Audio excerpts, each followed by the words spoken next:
พี่น้องขอยสิเว้าเรื่องเสี่ยวให้ฟัง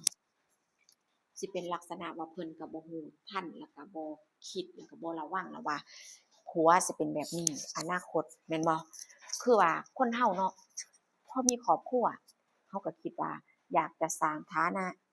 ให้มีความมั่นคงเออมีบ้านมีรถมีที่ดินที่ทำกินอยากจะอยู่กันแบบเป็นปึกเป็นแผ่น ทุกคนก็สิเป็นแบบนี้แหละไผแต่งงานไผที่ว่ามีผัวนะบอกง่ายๆบัดนี้ข้อยสิเว้าให้ฟังเสี่ยวข่อยนั่นเพิ่นก็มีผัวไทยบัดนี้เพิ่นก็เป็นคนลาวเนาะ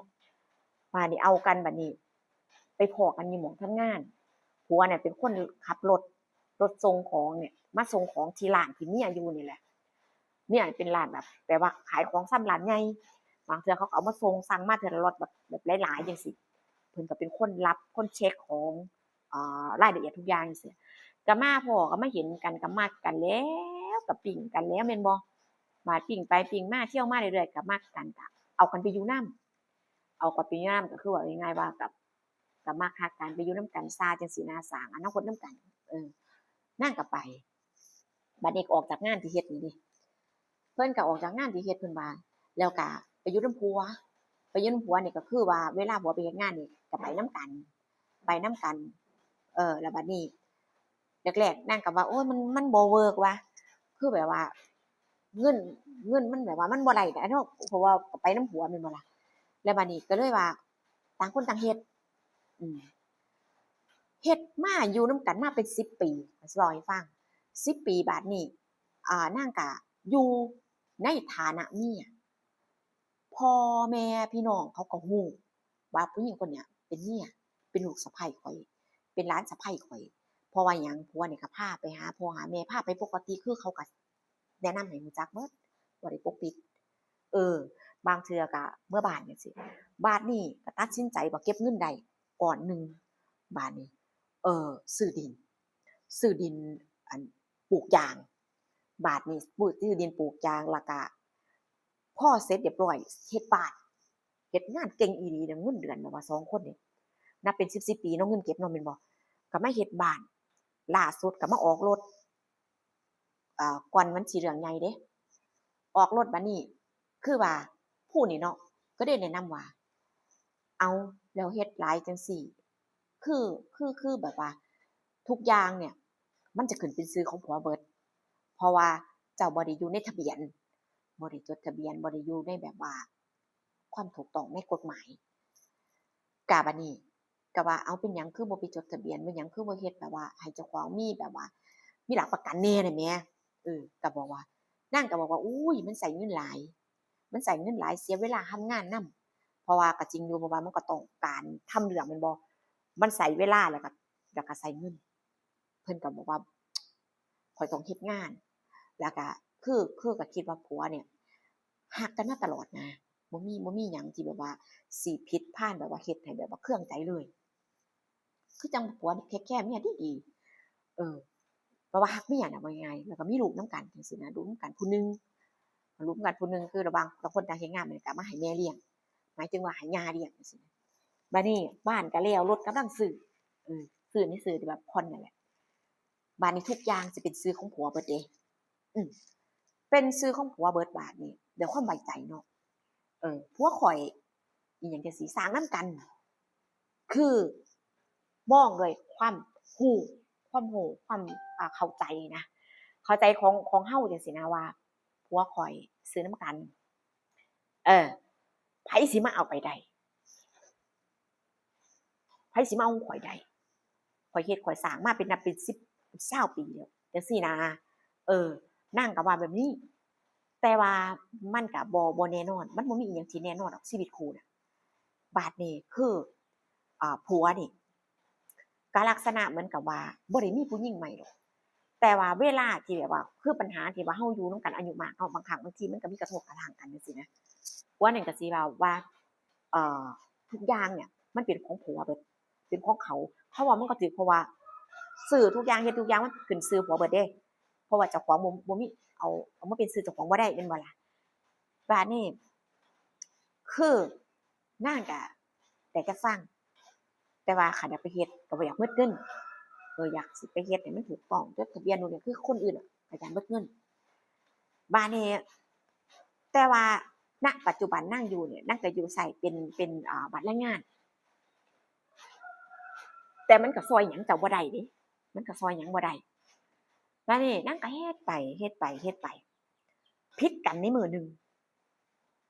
ผิดกันเรื่องผัวนี่เอาเงินให้เขายืมให้หมู่จักแม่นหมู่แท้บ่แท้แต่ว่าก็ว่าหมู่แต่ว่าหมู่นี่เป็นผู้หญิงเดะเป็นผู้หญิงแต่ว่าหมู่สนิทเมียก็รู้จักดีอยู่เออก็คือแบบว่าก็รู้จักกับผัวนี่มาเนิ่นนานแล้วล่ะเป็นเพื่อนสนิทอะก็บ่ได้คิดว่าคงจะเป็นแบบว่าบ่ได้มีมากเกินกว่ายืมเงินดอกเมียก็มั่นใจอยู่เดะนางก็มั่นใจผิดกันว่าเอาเงินให้ยืมจักว่ามากมายเป็นหยังคือบ่บอกแหน่ข้อยบ่มีตัวตนอ่าในครอบครัวแบบนั้นติข้อยก็เป็นคนหาคือกันเดะข้อยก็เป็นคนเฮ็ดคือกันเดะเออเหตุผลของเมียเดะบัดนี้ผัวนั่นก็เลยแบบว่าอ่าคือหมายถึงว่าบ่อยากให้ช่วยเหลือเพื่อนแล้วก็แบบเป็นคนใจแคบผัวก็ว่าเมียเป็นคนใจแคบทะเลาะกันแบบบ้านแบบสิเพิงเลยอาประเด็นคือเรื่องเงินนะ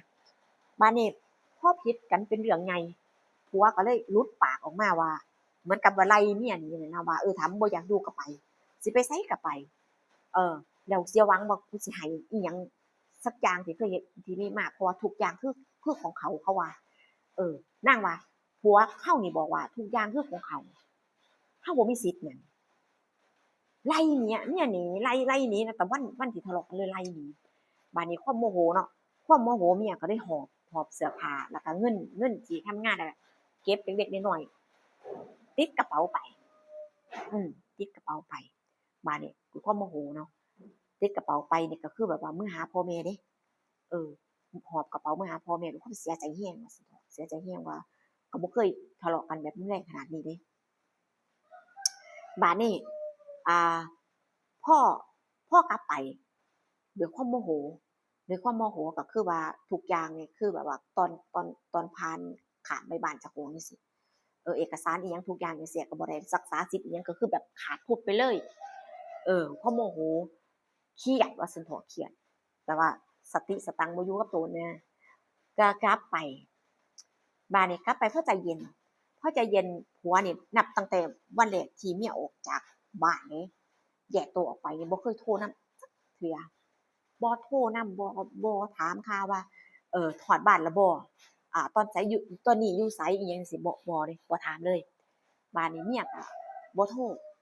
บัดสิโทรก็แบบว่าอายสิโทรก็บ่กล้าเนาะแล้วทีนี้ครูก็เลยแนะนำว่าคันบ่เลิกจริงๆเราก็ต้องโทรเดะคือว่าง่ายๆว่าคือลดอ่าความอายลงลดสิทธิลงแล้วก็คุยกันเบิ่ง เพราะว่า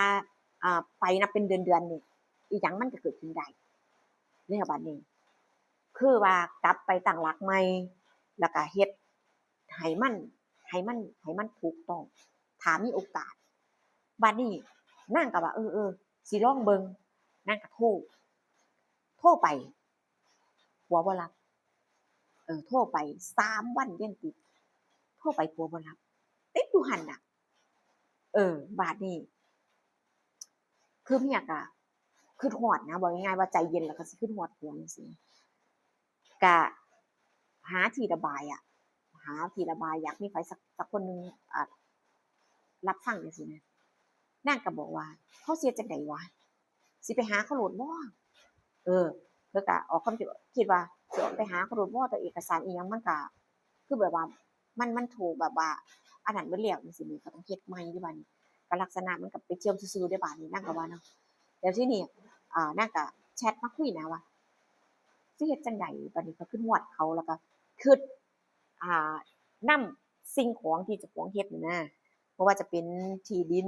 บ้านรถจั่งซี้นะเจ้าอยู่เป็น10กับ20ปีเดะแม่นบ่ล่ะแบบคนบ่กินบ่เล่นหาอย่างเดียวเก็บอย่างเดียวเอามันสิไปไสแม่นบ่อ